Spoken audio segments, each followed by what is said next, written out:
Le jour de l'examen, l'inspecteur dispose d'un petit livret avec la liste des questions numérotées de 1 à 100. Pour savoir quelles questions poser, il se basera sur les 2 derniers chiffres du totaliseur kilométrique. Par exemple, ici, il posera la question numéro 32. Vous aurez 3 questions. Une question portant sur une vérification intérieure ou extérieure, une question portant sur la sécurité routière et une question sur les premiers secours. Il existe plusieurs questions où l'on vous demandera de vérifier l'état, la propreté et le fonctionnement de certains éléments. C'est le cas par exemple des feux. Dans ce cas, vous faites le tour de tous les éléments demandés et si tout est bon, vous dites qu'ils fonctionnent, c'est-à-dire qu'ils sont allumés, qu'ils sont propres, c'est-à-dire pas sales, et en bon état, c'est-à-dire pas cassés. Dernière précision, lorsque vous voudrez allumer un feu, actionner un essuie-glace ou afficher un voyant, il se peut que celui-ci ne soit pas fonctionnel directement. Auquel cas vous avez 2 possibilités, soit vous mettez le contact, soit vous allumez le moteur. Allumez le ou les feux de brouillard arrière et montrez le voyant correspondant. Avant tout, il faut d'abord être au moins en feu de position, puis on tourne l'anneau 2 fois en avant.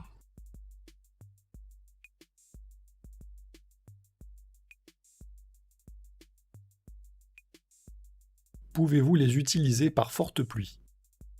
Non, car leur forte puissance risquerait d'éblouir les gens derrière nous. Allumez les feux de route et montrez le voyant correspondant. Avant tout, il faut être en feu de croisement en tournant le bout de 2 crans en avant. Puis on allume les feux de route en tirant la manette vers soi.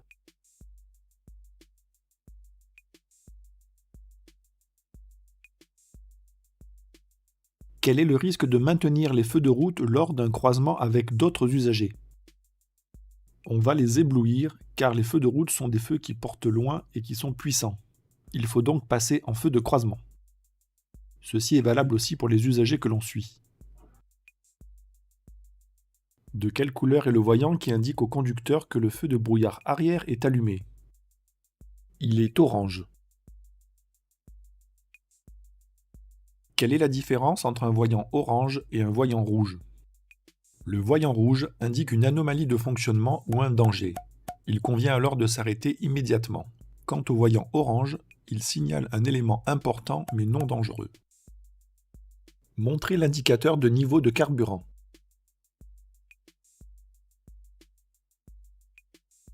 Quelles sont les précautions à prendre lors du remplissage du réservoir? Il faut tout d'abord arrêter le moteur et veiller à ne pas faire déborder le carburant. Il est aussi interdit de fumer ou d'utiliser son téléphone portable. Montrez le voyant d'alerte signalant une pression insuffisante d'huile dans le moteur.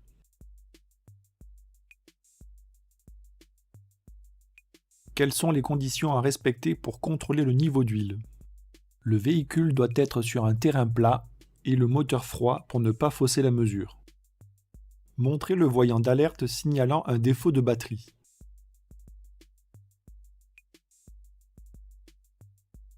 Qu'est-ce qui peut provoquer la décharge de la batterie moteur éteint? Si le moteur est éteint, le fait de laisser un appareil électrique allumé, tel que l'autoradio ou encore les phares, finira par vider la batterie. De quelle couleur est le voyant qui indique une défaillance du système de freinage? Le voyant est rouge. Quel est le risque de circuler avec un frein de parking mal desserré?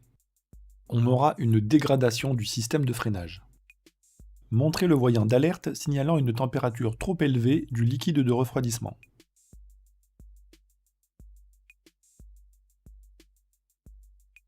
Quelle est la conséquence d'une température trop élevée de ce liquide? On a un risque de surchauffe ou de casse moteur. Montrez le voyant signalant la mauvaise fermeture d'une portière.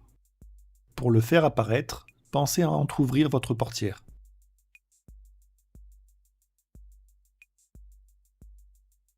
Quelles précautions dois-je prendre pour que les enfants installés à l'arrière ne puissent pas ouvrir leur portière? Il faut actionner la sécurité enfant sur les 2 portières à l'arrière.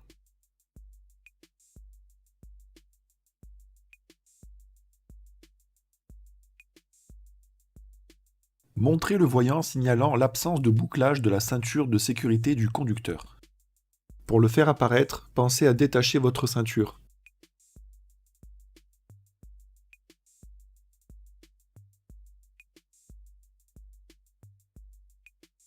En règle générale, à partir de quel âge un enfant peut-il être installé sur le siège passager avant du véhicule?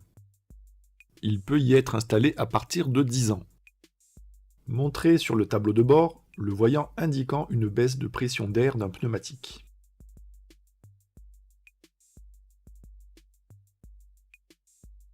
À quelle fréquence est-il préconisé de vérifier la pression d'air des pneumatiques? Il est conseillé de le faire tous les mois, ainsi qu'avant un long trajet. Actionnez les feux de détresse.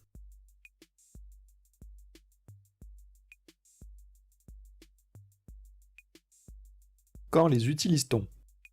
On les utilise lorsqu'on est en panne ou accidenté sur la chaussée, ou lorsqu'on est le dernier d'une file après un fort ralentissement.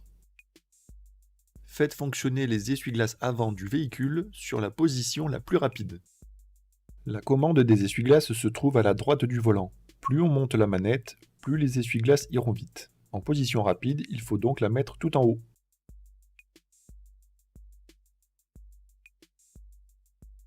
Comment détecter leur usure en circulation? Les balais n'évacueront pas bien l'eau ou laisseront des traces. Faites fonctionner l'essuie-glace arrière du véhicule. Pour ce faire, on tourne le bout de la manette de droite d'un cran en avant. Pour une bonne visibilité vers l'arrière, en plus de l'utilisation de l'essuie-glace, quelle commande pouvez-vous actionner par temps de pluie? On peut utiliser la commande de dégivrage ou de désembuage arrière. Positionnez la commande pour diriger l'air vers le pare-brise.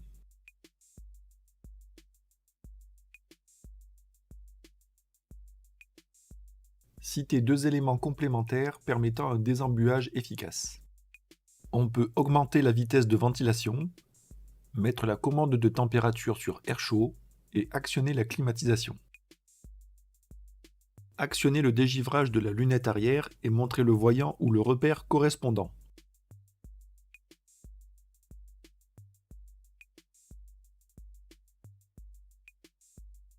Quelle peut être la conséquence d'une panne de dégivrage de la lunette arrière? La buée ou le givre ne pourront pas être éliminés, gênant ainsi la visibilité. Montrez la commande de recyclage de l'air.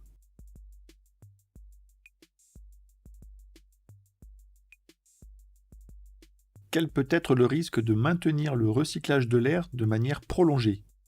On a un risque de mauvaise visibilité par l'apparition de buées sur les surfaces vitrées. Montrez la commande de réglage de hauteur des feux.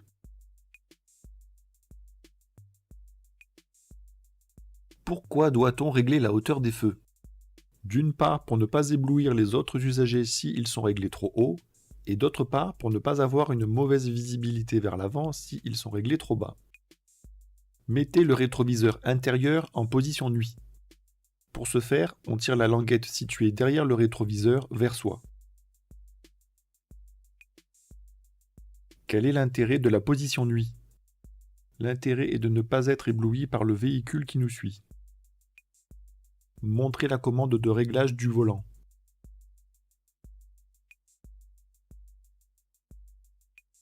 Pourquoi est-il important de bien régler son volant? Citez deux exemples.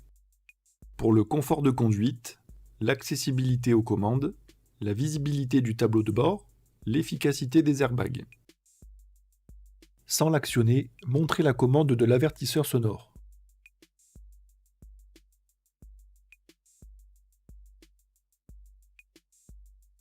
Dans quel cas peut-on utiliser l'avertisseur sonore en agglomération? Pour prévenir d'un danger immédiat. Montrez la commande permettant d'actionner le régulateur de vitesse.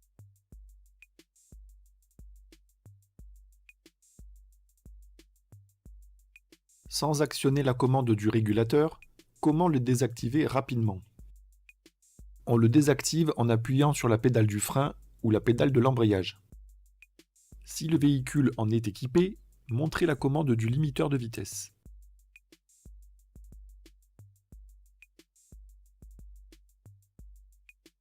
Quelle est l'utilité d'un limiteur de vitesse? Il a pour but de ne pas dépasser la vitesse programmée par le conducteur. Montrez la commande permettant de désactiver l'airbag du passager avant.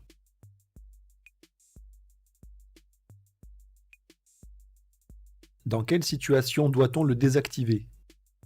On doit le désactiver lors du transport d'un enfant à l'avant dans un siège auto, dos à la route. Montrez comment régler la hauteur de l'appui-tête du siège conducteur. Pour le monter, on le pousse simplement vers le haut.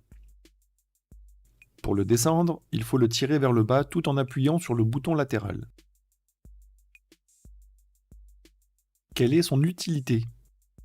Il permet de retenir le mouvement de la tête en cas de choc et de limiter les blessures. Indiquez où se situent les attaches de type Isofix dans le véhicule.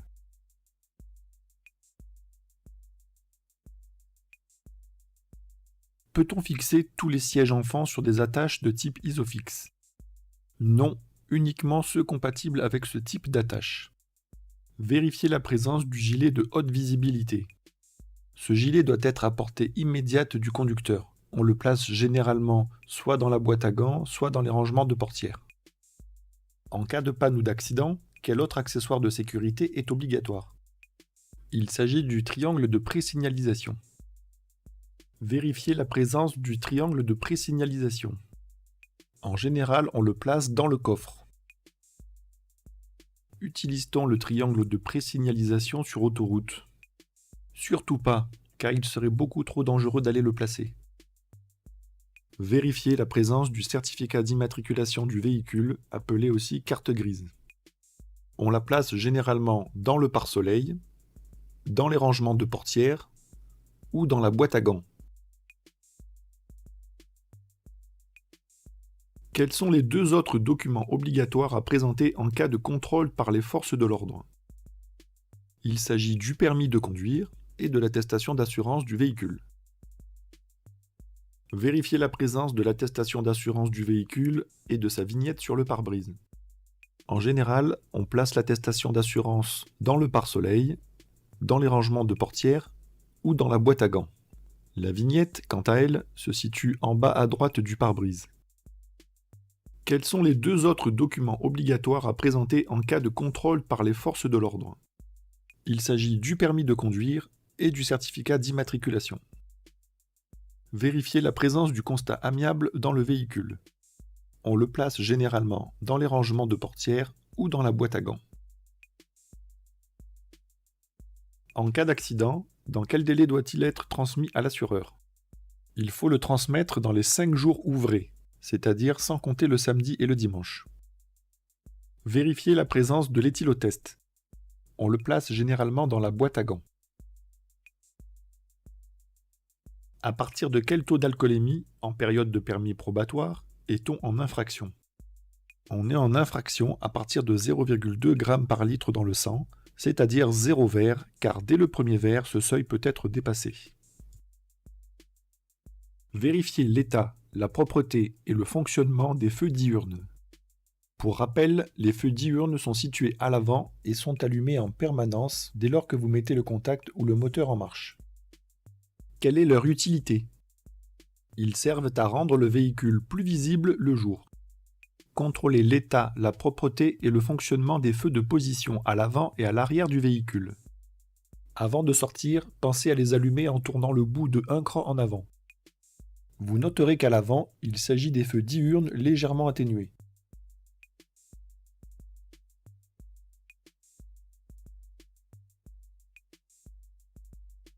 Par temps clair, à quelle distance doivent-ils être visibles? Ils doivent être visibles à 150 mètres. Contrôlez l'état, la propreté et le fonctionnement des feux de croisement. Tout d'abord, allumez-les en tournant le bout de 2 crans en avant.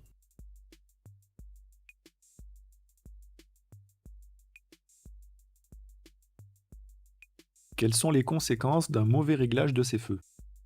On aura une mauvaise vision vers l'avant s'ils sont réglés trop bas, ou le risque d'éblouir les usagers devant nous s'ils sont réglés trop haut. Contrôlez l'état, la propreté et le fonctionnement des feux de route. Avant tout, allumez-les en tournant le bout de 2 crans en avant, puis en tirant la manette vers soi.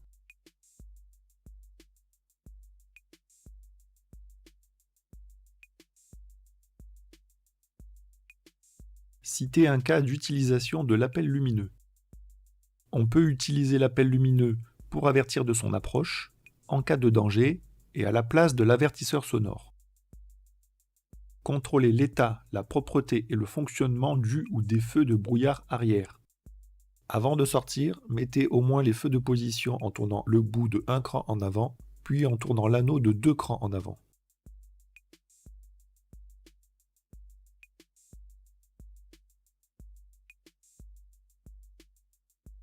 Dans quel cas les utilise-t-on? On les utilise par temps de brouillard et de neige. Contrôler l'état, la propreté et le fonctionnement de tous les clignotants côté trottoir. Actionnez le clignotant de droite ou de gauche en fonction du côté concerné.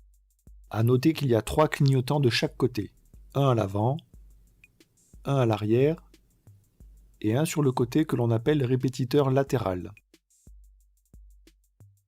Quelle est la signification d'un clignotement plus rapide? Si le clignotement est plus rapide, cela signifie que l'une des ampoules est grillée. Les autres encore en fonction se mettent alors à clignoter plus rapidement. Contrôler l'état, la propreté et le fonctionnement des feux de détresse à l'avant et à l'arrière. Avant de sortir, pensez à les allumer. Le fonctionnement des feux de détresse consiste en l'allumage simultané de tous les clignotants. Dans quel cas doit-on les utiliser? On doit les utiliser en cas de ralentissement important ou en cas de panne ou d'accident sur la chaussée. Avec l'assistance de l'accompagnateur, contrôlez l'état, la propreté et le fonctionnement du ou des feux de recul. Si vous le faites vous-même, pensez à éteindre le moteur et à enclencher la marche arrière.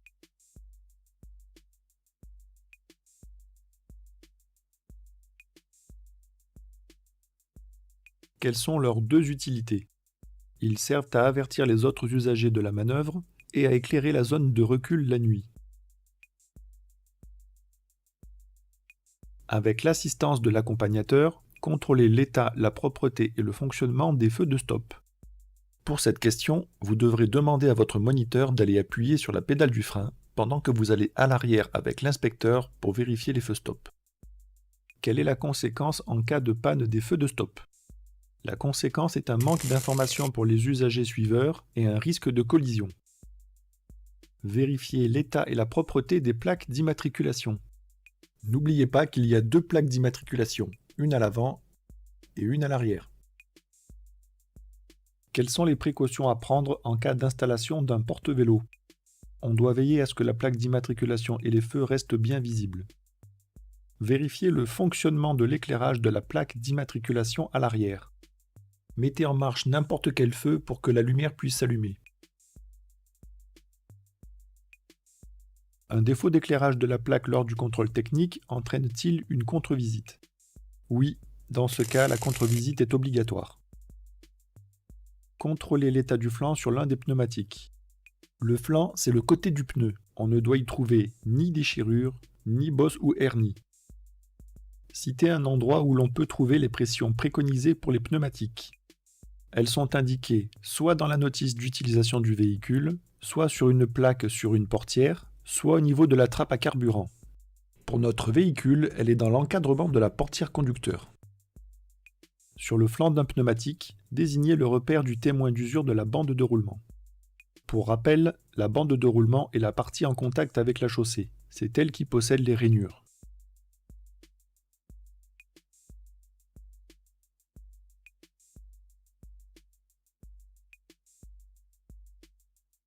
Qu'est-ce que l'aquaplanage et quelle peut être sa conséquence? L'aquaplanage est dû à la présence d'un film d'eau entre le pneumatique et la chaussée, pouvant entraîner une perte de contrôle du véhicule. Cette pellicule d'eau apparaît lorsque le pneumatique n'arrive plus à l'évacuer. À l'aide de la plaque indicative, donnez la pression préconisée pour les pneumatiques arrière, véhicule chargé.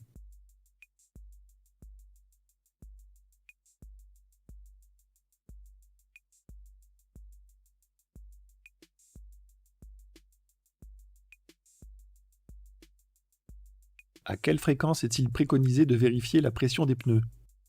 Il convient de la vérifier chaque mois pour une utilisation normale de son véhicule et avant chaque long trajet. Vérifiez l'état et la propreté des dispositifs réfléchissants.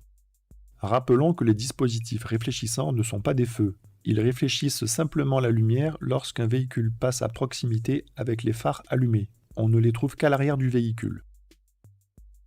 Quelle est l'utilité des dispositifs réfléchissants? Ils servent à rendre visible le véhicule la nuit. Contrôler l'état de tous les balais d'essuie-glace du véhicule. Pour ce faire, on les soulève un à un pour vérifier l'état du caoutchouc.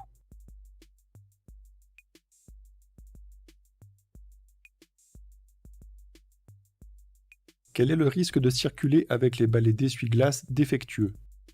On aura une mauvaise visibilité en cas d'intempérie. Montrer où se situent les gicleurs de lave-glace avant.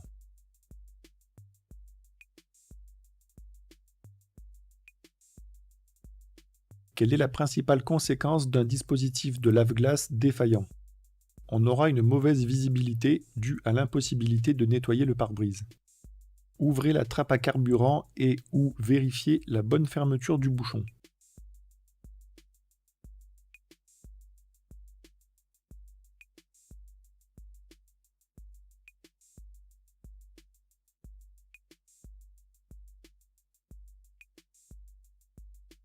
Quelles sont les précautions à prendre lors du remplissage du réservoir? Il faut tout d'abord arrêter le moteur et veiller à ne pas faire déborder le carburant. Il est aussi interdit de fumer ou d'utiliser son téléphone portable. Indiquez où se situe la sécurité enfant sur l'une des portières à l'arrière du véhicule.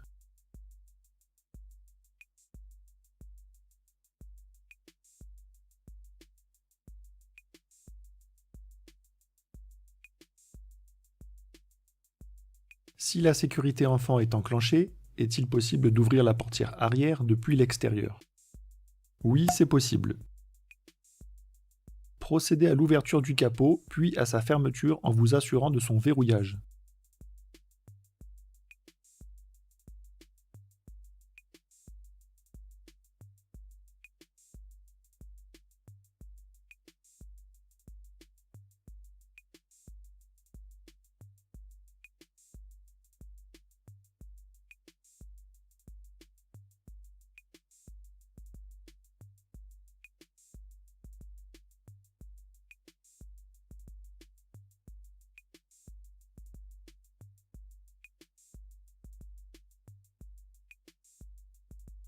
Pour un capot s'ouvrant depuis l'avant du véhicule, quelle est l'utilité du dispositif de sécurité? Il empêche l'ouverture du capot en circulation en cas de mauvais verrouillage. En roulant, quel est le risque d'une mauvaise fermeture du capot? On a le risque que le capot s'ouvre, pouvant entraîner un accident.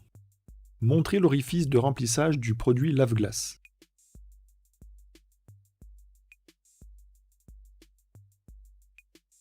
Pourquoi est-il préférable d'utiliser un liquide spécial en hiver? C'est pour éviter le gel du liquide, ce qui pourrait occasionner l'éclatement des canalisations. Quel est le principal risque d'une absence de liquide lave-glace?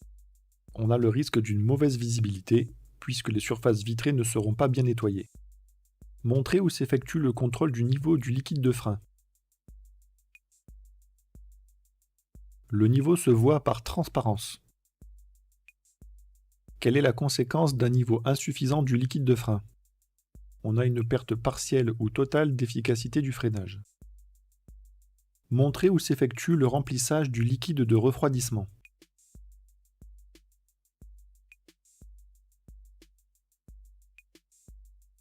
Quel est le danger si l'on complète le niveau du liquide lorsque le moteur est chaud? On a un risque de projection et de brûlure car avec la montée en température, le liquide est sous pression. Montrez où s'effectue le remplissage de l'huile moteur.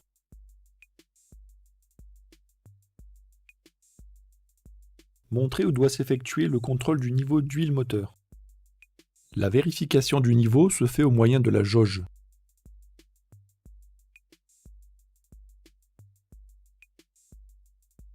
Il doit se situer entre le minimum et le maximum.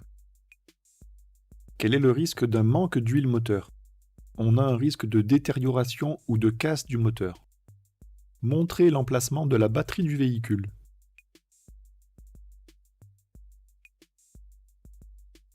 Quelle est la solution en cas de panne de batterie pour démarrer le véhicule sans le déplacer? En fait, on a deux possibilités. Soit on branche une deuxième batterie en parallèle, en branchant les plus ensemble et les moins ensemble, soit on la remplace par une batterie neuve. Montrez où s'effectue le changement d'une ampoule à l'avant du véhicule. L'accès aux ampoules se fait par derrière.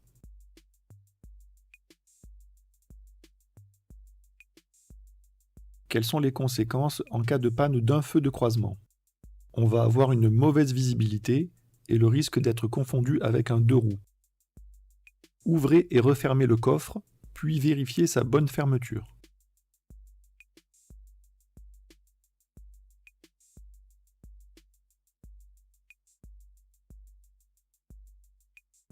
Lorsque vous transportez un poids important dans le coffre, quelles sont les précautions à prendre en ce qui concerne les pneumatiques et l'éclairage avant? Il faudra augmenter la pression des pneumatiques et régler la hauteur des feux avant. Quels sont les risques de circuler avec des objets sur la plage arrière? D'une part, on va avoir une mauvaise visibilité vers l'arrière, et d'autre part, le risque de projection en cas de freinage brusque ou de choc. Montrez où s'effectue le changement d'une ampoule à l'arrière du véhicule. L'accès aux ampoules se fait par derrière, même s'il est préférable de démonter le bloc optique. Quelles sont les conséquences en cas de panne d'un feu de position arrière? On a le risque d'être mal vu et un risque de collision. Si la vidéo vous a plu, n'hésitez pas à vous abonner et à laisser un pouce bleu, à consulter d'autres contenus ici et là, et à me soutenir sur la page Tipeee. Et surtout, partagez en masse. À bientôt!